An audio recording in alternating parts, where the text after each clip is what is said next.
vous allez nous amener dans un voyage vers le DSM-5.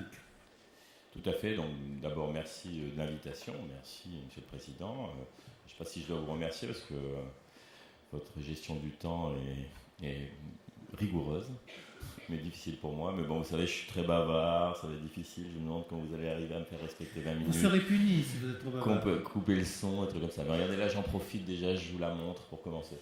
En tout cas, merci de l'invitation, c'est toujours un plaisir. Moi, je n'ai pas de raison oedipienne pour venir à Montpellier, mais j'ai des raisons amicales, bien sûr, et puis le fait que j'aime bien cette région également. Donc, je vais rapidement essayer de vous parler du DSM-5. Alors, le DSM-5, c'est une sorte de serpent de mer qui va finir par émerger l'année prochaine, théoriquement, ou l'année suivante. Et donc, il y a un élément important, et je vais essayer de venir à travers les différents points avec des aspects un peu historiques sur ce qu'est le DSM et les éléments où on en est à l'heure actuelle.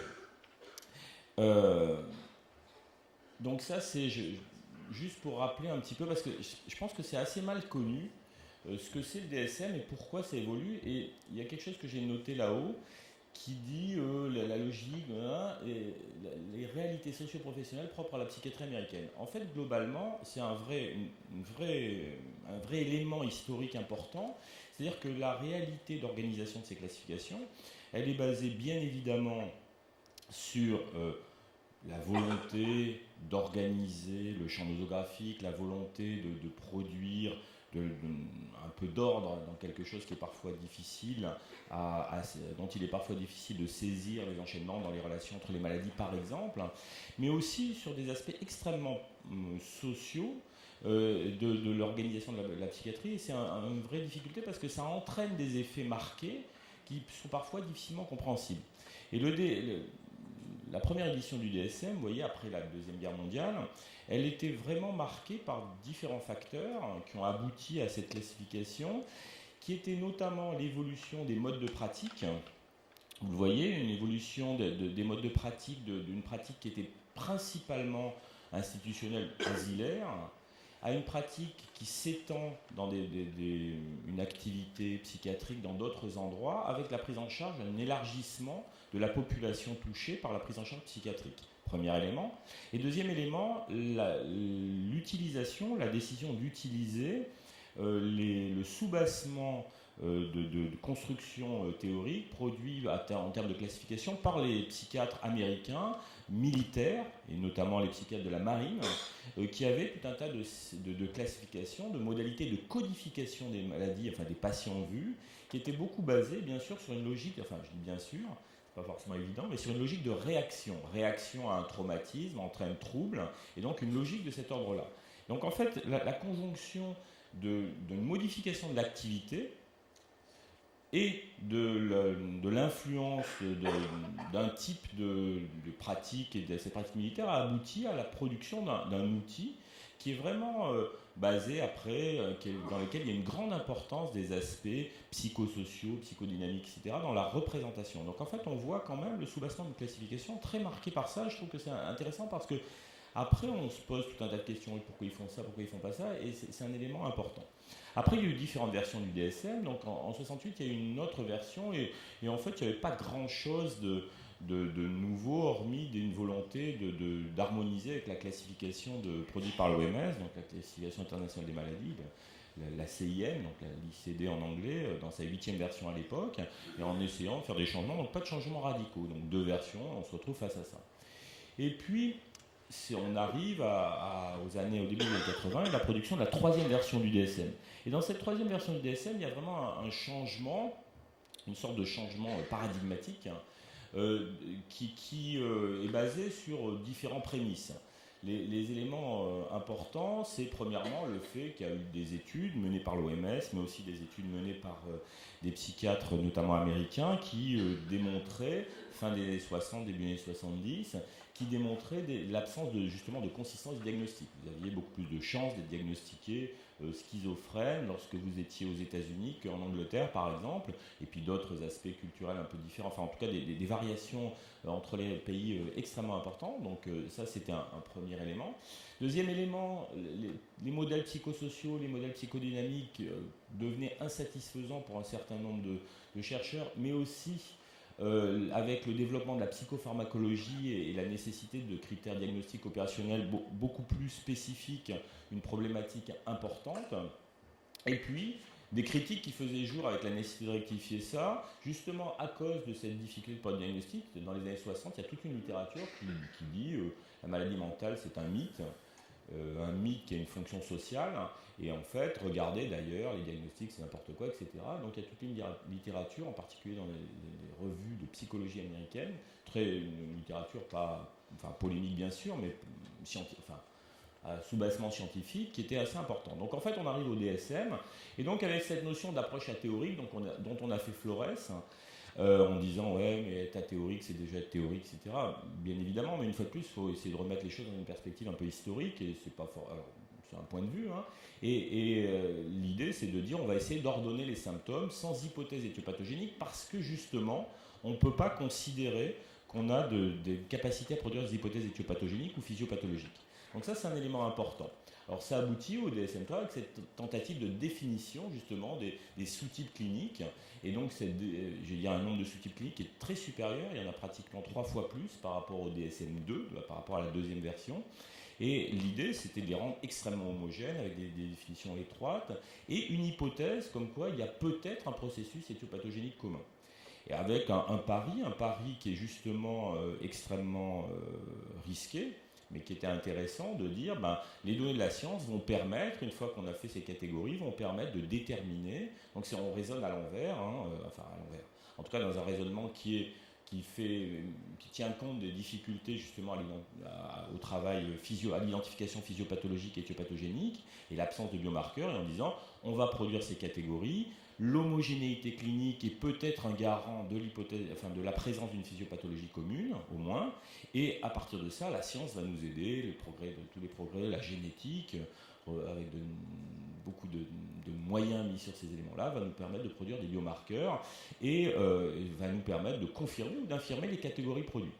Donc en fait, avec toute la démarche qui a été mise en place dès le début des années 80, de toutes les études confirmatoires, c'est-à-dire qui sont très importantes dans toute la démarche du DSM et qui sont vraiment essentielles dans cette logique-là.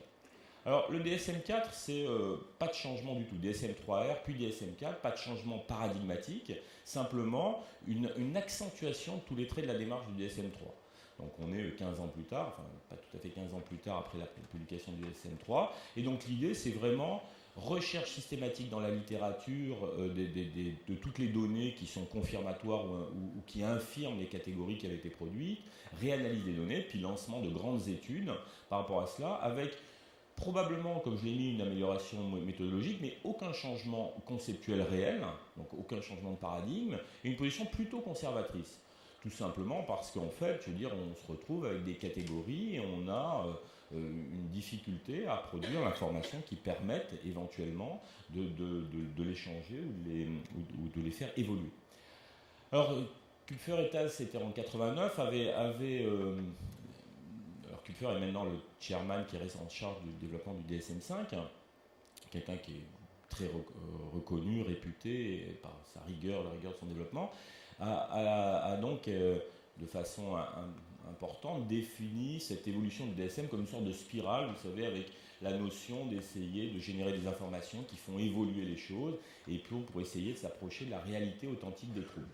C'est une vision tout à fait louable, hein. En tout cas en 89 c'était un élément, on voit ce raisonnement, et donc on voit 1 et 2 c'est la validité clinique, la fiabilité, puis essayer d'avoir les éléments de preuve que je viens de vous évoquer. Alors, le problème de tout ça, c'est que, comme je le dis, à partir des années 80, 30 ans, on se dit, bon, ben, on va produire ça un peu de manière arbitraire, athéorique. Alors, une fois de plus, ce type d'arbitraire n'est pas athéorique, hein, mais on va produire ça, puis on va essayer d'avoir les données explicatives.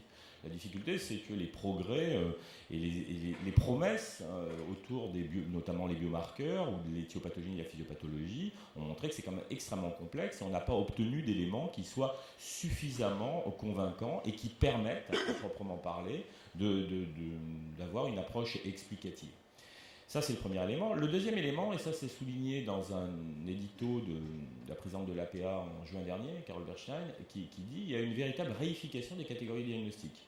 Le point de départ, comme je le disais, c'était une hypothèse, ces catégories diagnostiques, en se disant c'est relativement homogène, etc. Et c'est devenu en fait quelque chose, des objets en tant que tels.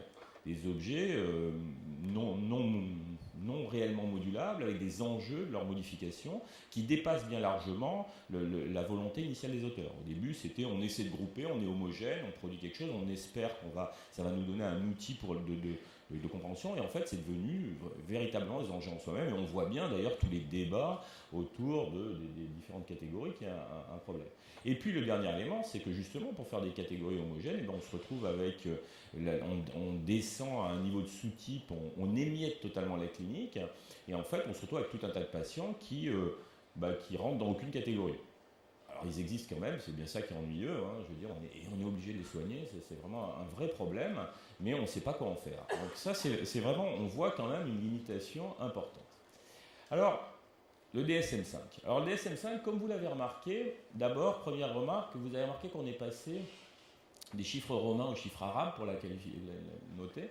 Alors vous pouvez vous demander pourquoi. Alors peut-être c'est, je ne sais pas, une modification de la perspective. En fait, c'est simplement que l'idée, c'est assez intéressant, c'est plutôt rigolo, je trouve, comme motif. C'est pour faire moderne, parce que l'idée, c'était plutôt que de passer à des formes TR, machin, etc., il va y avoir la version DSM 5.0, .1, .2, .3. Donc ça permet de modifier au fur et à mesure. Donc j'ai trouvé ça assez savoureux, parce que c'est un goût du détail que je trouve assez sympa. Alors, les éléments qu'on retrouve là-dedans, dans ces perspectives, c'est premièrement une modification de la poche multiaxiale. Donc ça, c'est un élément intéressant, important, et dont l'objectif est plutôt d'essayer de... La question, enfin, il y a deux types de questions. L'argument principal, c'est de dire, pour essayer d'harmoniser la classification internationale des maladies et le DSM. Donc ça, c'est un élément important.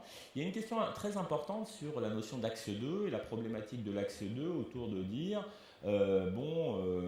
l'axe 2, les troubles de personnalité, est-ce que c'est quelque chose qui est pertinent de séparer, etc.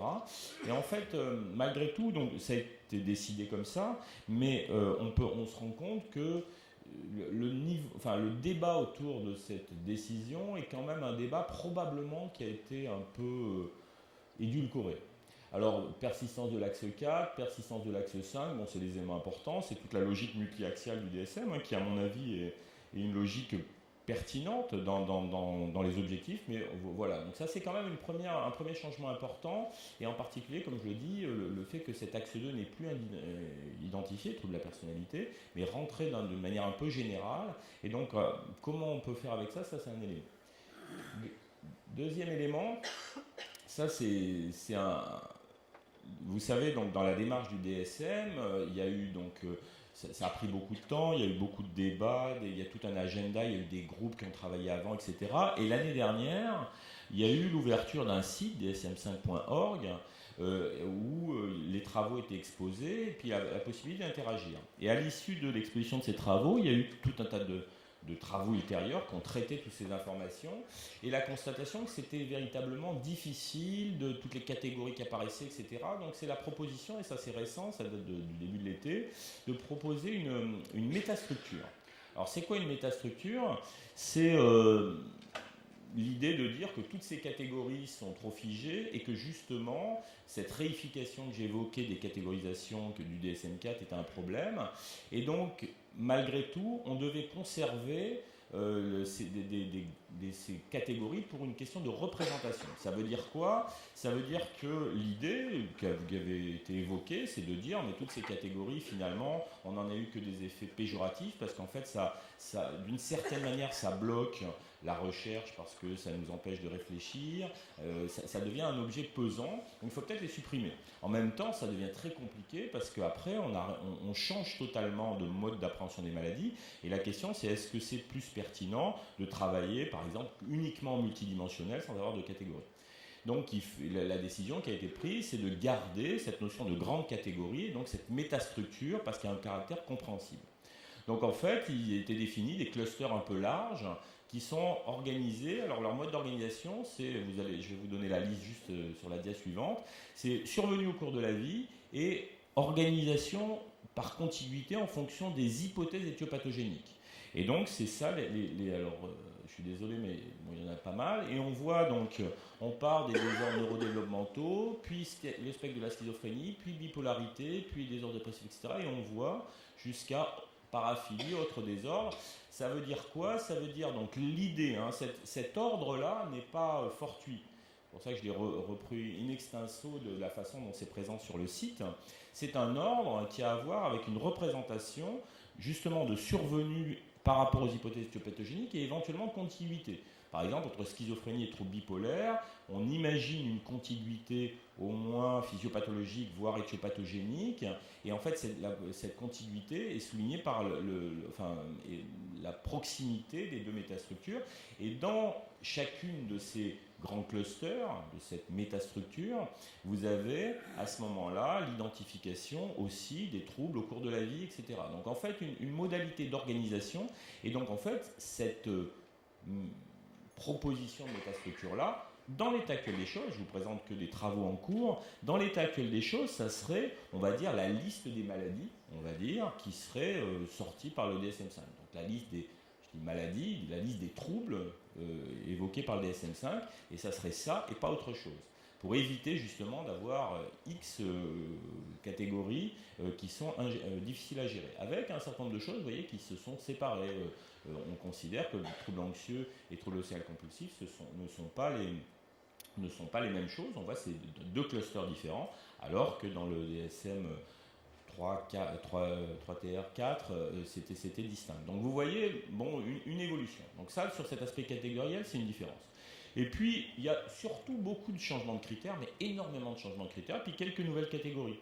Donc par exemple, dans les troubles de l'humeur, on s'en rajouté le trouble dysphorique prémenstruel, la spécification, et on a une suppression de la notion d'épisode mixte.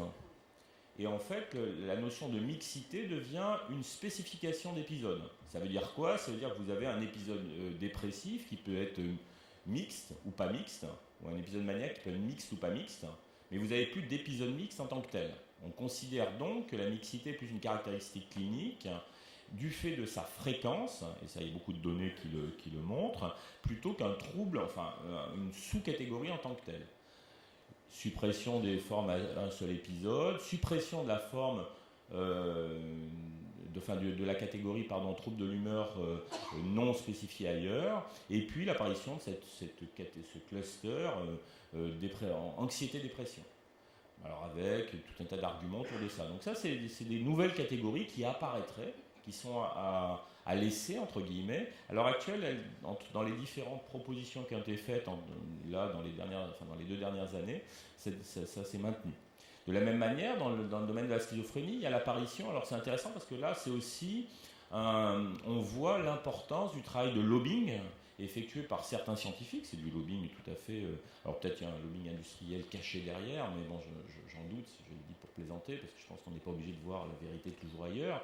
Mais en tout cas, il y a un lobbying très fort de tous les gens qui travaillent sur les premiers épisodes et les phases prodromales de la schizophrénie pour faire apparaître cette catégorie-là, qui est le syndrome avec symptômes psychotiques atténués. Et on voit bien que l'idée, c'est d'essayer de faire apparaître, émerger une forme atténuée, prodromale de la maladie, dont la question se pose, et bon, c'est tous les travaux bien connus, McGorry notamment, mais pas seulement, qui évoquent cette phase prodromale et une nécessité d'une intervention précoce. Et les interventions précoces, il y a eu une confusion souvent, mais ce n'est pas forcément du tout des médicaments, ça peut être toutes les stratégies de prise en charge, de type gestion du stress, etc. Donc en fait, on voit donc avec différents critères, et donc l'idée c'est qu'on voit bien que c'est aussi un des éléments intéressants de la manière dont se construisent ces catégories, c'est pourquoi faire. Et on voit bien que définir une catégorie, c'est au service d'une représentation et d'une stratégie de prise en charge particulière. Mais après, c'est quoi la sensibilité et spécificité des critères? C'est compliqué. Parce qu'après, si c'est un critère attrape-tout, on se retrouve, on ne sait plus quoi en faire.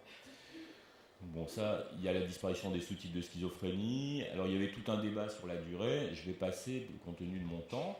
Et disparition de la catatonie. Donc, l'idée, c'est que justement, la catatonie, c'est un trouble qui n'est pas seulement propre à la schizophrénie. Vous vous souvenez, schizophrénie catatonique dans les sous-types de schizophrénie. Et l'idée, c'est de dire, ben non, en fait, la catatonie, ce qu'on sait bien, elle existe dans de nombreux autres troubles. Et en fait, on définit la catatonie en tant que telle. Donc, on voit ce type de modification. Alors, autre modification importante, qui est issue vraiment des réflexions et de ce que j'évoquais, c'est toujours la balance entre catégorie et dimension.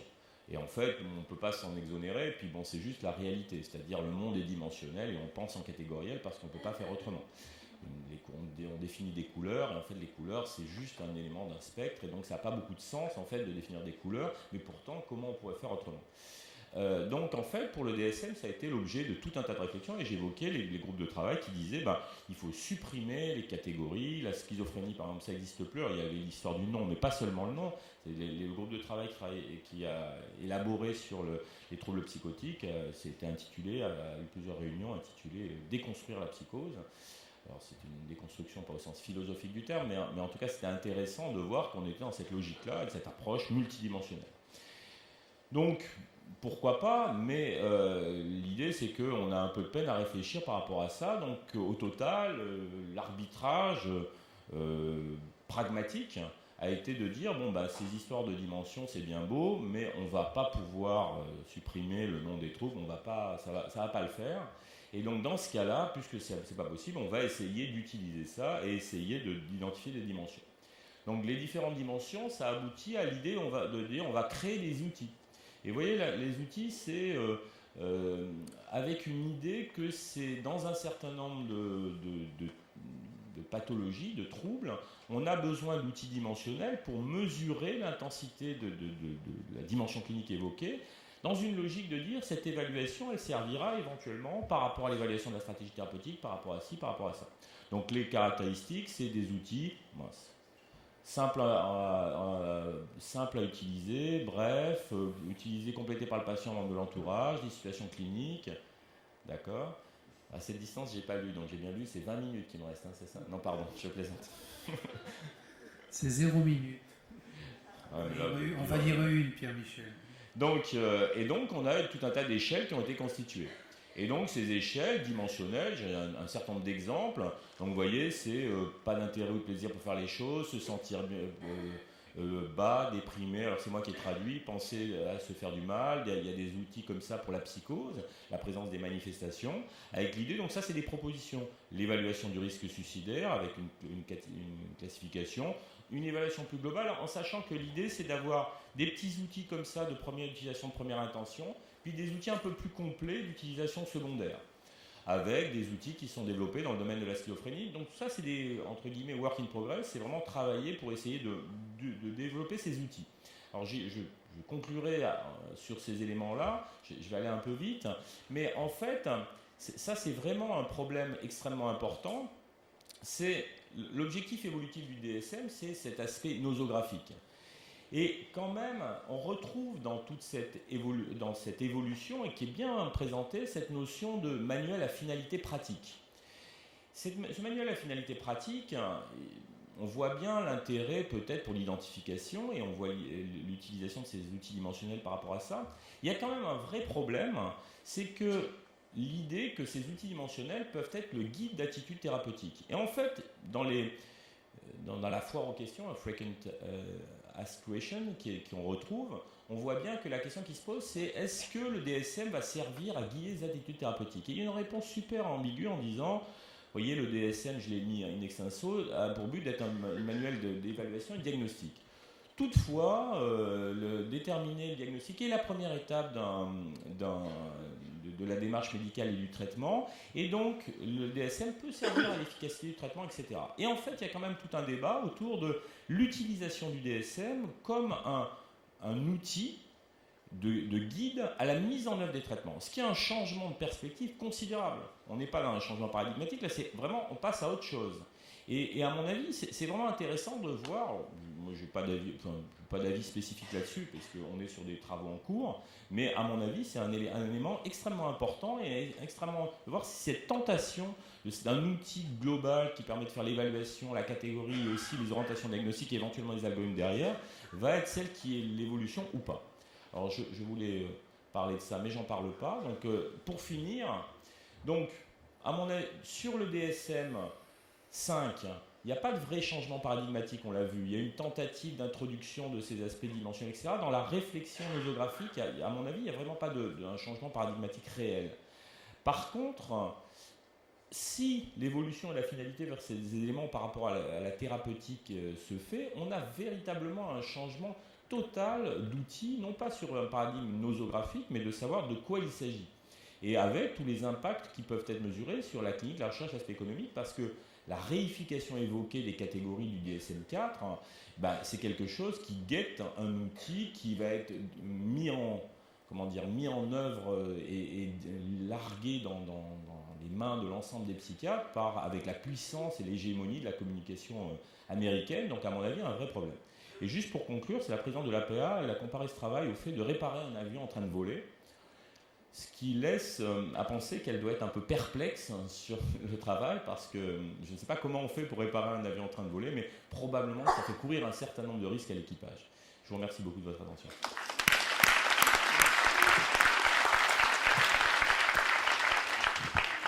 Bravo et merci Pierre-Michel. Restez là, parce que on m'a prédit que vous deviez partir, et donc on va faire une discussion tout de suite. Et je jette un peu les ponts.